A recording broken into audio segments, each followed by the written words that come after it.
ये एक तरीका है प्रवृत्ति का। इस तरीके से भिन्न यदि हम किसी भी चीज में प्रवृत्त करते हैं कि गुरु जी ने कह दिया है तो मान लेते हैं, तो हम में और जानवर में कोई ज्यादा अंतर नहीं है कि जिसका जानवर है उसने उठा करके बांध दिया खूंटे में, तो वो सोचता है कि अब मालिक ने बांधा है तो बंध जाया जाए। क्या मतलब है फिर हमारी बुद्धि का जब हम विचार ही नहीं करते कि शास्त्र ने कह दिया है तो बस हो गया। गा रहे हैं इसलिए तो सब लोग हंस रहे हैं। मैंने पुस्तक एक लिख दी मान लो, और उसमें कल्पनाएं मैंने करके और कुछ कुछ लिख दिया। अब मैं बड़ा हो गया प्रसिद्ध,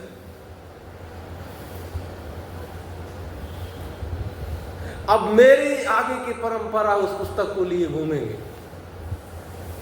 उसमें कुछ मैंने समझाने का यदि प्रयत्न किया हो किसी माध्यम से, वो उसी को पकड़ लेंगे कि अच्छा ऐसा। मैंने कोई कथा सुनाई हो कि देखो एक बबूल का पेड़ और एक नीम का पेड़ बात कर रहे थे, तो वो कहते कि नहीं बात कर रहे थे।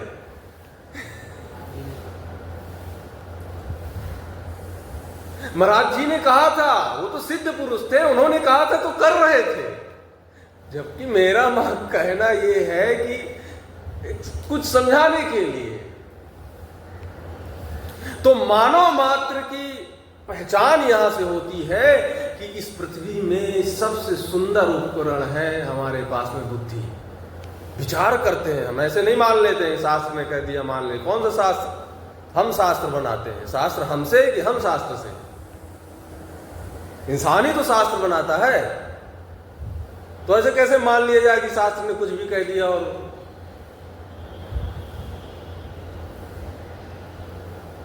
वही तो कहते हुए घूम रहे हैं।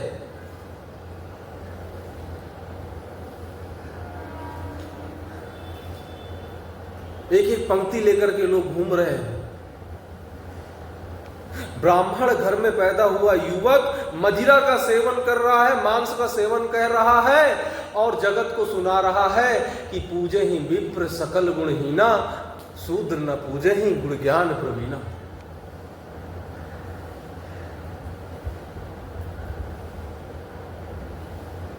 वो सिद्ध कर रहा है कि मैं भले ही मांस मदिरा का सेवन कर रहा हूं, भले ही व्यभिचार में व्यस्त हूं, भले ही मेरा जीवन किसी योग्य नहीं है, लेकिन मुझे पूजो। के शास्त्र ने कहा है। शास्त्र ने तो कुछ और ही कहा है, मैंने समझा हुआ है, क्योंकि शब्द के अर्थ अलग अलग निकलते हैं। शब्द के अर्थ अलग अलग निकलते हैं। एक ही शब्द बहुत कुछ कहता है।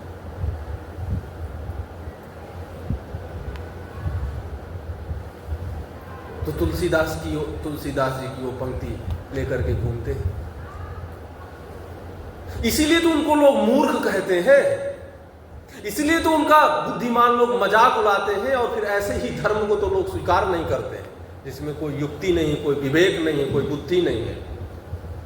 उसको वही लोग स्वीकार करते हैं जिनका जीवन किसी लायक नहीं, जिनके स्वीकार करने ना करने का कोई मतलब नहीं।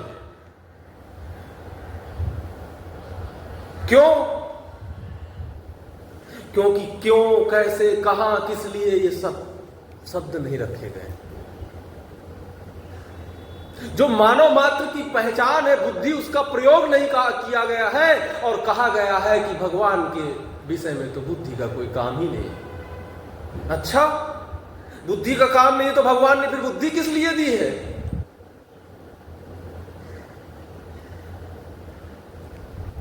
भाई इंसान को ही बुद्धि क्यों मिली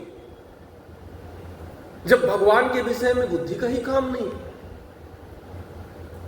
एक तरफ आप कहते हो कि परमात्मा को पाने के लिए यह जीवन है,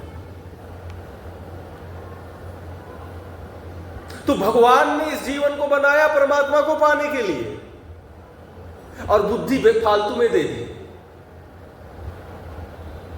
बुद्धि एक उपकरण है परमात्मा पथ की ओर प्रस्थान करने का। बुद्धि ही एक साधन है संसार को, वास्तविकता को समझने का। बुद्धि ही एक साधन है जानवर से इंसान हो जाने का, पशु से मनुष्य हो जाने का। और दो कौड़ी के आध्यात्मिक लोग बुद्धि को बड़ा इग्नोर करते हैं। बुद्धि नहीं, प्रश्न नहीं करो, गुरु जी ने कह दिया मान लो। गुरु की आज्ञा का उल्लंघन, महानरक में जाओगे। जैसे गुरु नहीं, साक्षात ब्रह्म बैठे हुए।